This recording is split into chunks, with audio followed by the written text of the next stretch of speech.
त्यांचा वापर कसा झाला, एसआयटी चौकशी व्हावी. आंदोलकांवर पॅलेट गन वापराबाबत चौकशीची सुप्रिया सुळेंची मागणी. आमदार सुरेश धस यांची शिवीगाळ करणारी ऑडिओ क्लिप व्हायरल. तर माझी बदनामी करण्यासाठी षडयंत्र रचलं जात असल्याचं सुरेश धस यांचं स्पष्टीकरण.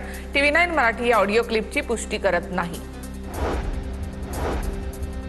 जंतर मंतरवरील विद्यार्थी आंदोलनाच्या निषेधार्थ चेंबूरमध्ये मूक मोर्चा. मोर्चामध्ये भाजप कार्यकर्त्यांचा सहभाग. संविधानाचा सन्मान राखा, मोर्चामधून भाजप कार्यकर्त्यांचं आवाहन.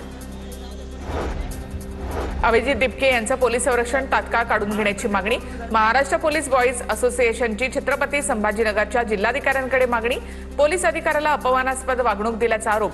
आंदोलन करण्याचाही इशारा. शासकीय बैठकीसाठी महिला उपनगराध्यक्षांऐवजी त्यांच्या पतीची हजेरी. बीडच्या परळीमधील एकात्मिक आरोग्य समितीची बैठक वादात.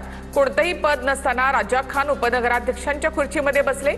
पतीने बैठकीला हजेरी लावल्यामुळे उपनगराध्यक्ष खैसर खान यांचं पद धोक्यात.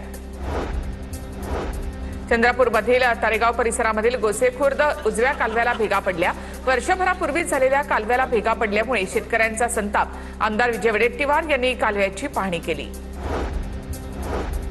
आमदार श्रीजया चव्हाणांकडनं अर्धापूर बस स्थानकामध्ये पाहणी. प्रवाशांच्या समस्या जाणून घेतल्या. अधिकाऱ्यांकडनं सोयी सुविधांची माहिती घेतली.